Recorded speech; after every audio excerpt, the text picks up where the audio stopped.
Ijalo nye weche mag uchumi. Gima piny Kenya dilgo sani en mano minya wacho ni en pek mar ngima mag oganda duto. Nengo mamalo mag chulo osara. Daro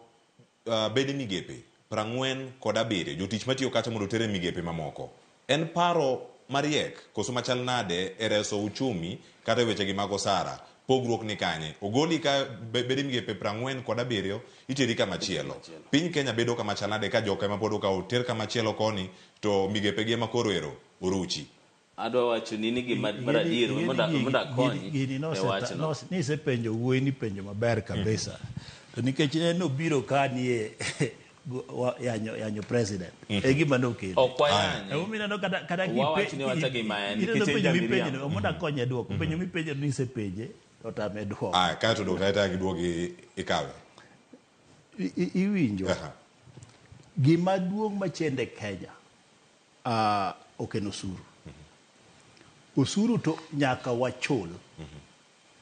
kato beda 20%, obed 10%, obed 50%. En gima nyaka watima, gima nyaka wachul. Piny ok nyal riti, ok nyal gere maonge usuru. Mano to en gima nyaka bedie. Gima chendo en ni pesa ni bet ka ochoke kuom sirikende mosebede gi te. Thothne lal. Koro malal no ema bende Gen Z kata mana jopiny ok nyithindo gi kende jiduto ywak ni to pesa ni owinjo bed ni obiro to konywa subtende okonywa e skunde okonywa gi makama mondo mi kiko otimango kiko bet ni olal e yor corruption mano en point number 1 ema chendo ahinya point machielo bende chendo en mar ni nyithiwa minano gi jonyuol duto te obed janyuol mantiere gweng kata kidhi adhia gweng omfangano kucho ibro yudo ka nitiere nyithindo mathoth madwaro tije Nairobi ka nyithindo gi bende wan godo an kod gi oda jomoko ni kodgi gidwaro tije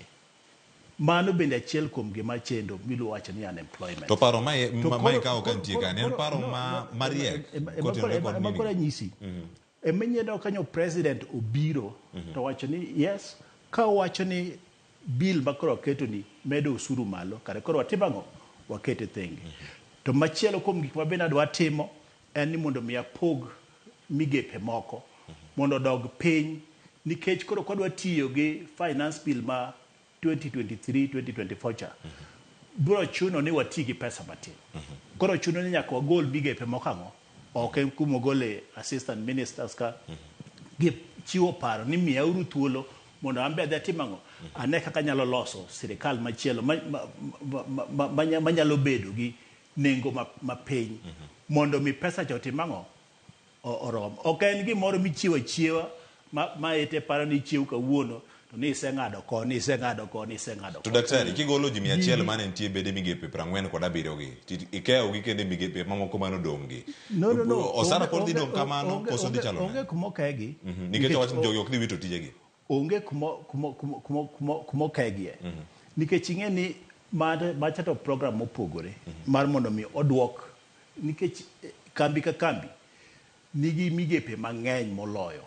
mana osara no kende to tijegi bende mwaywago sani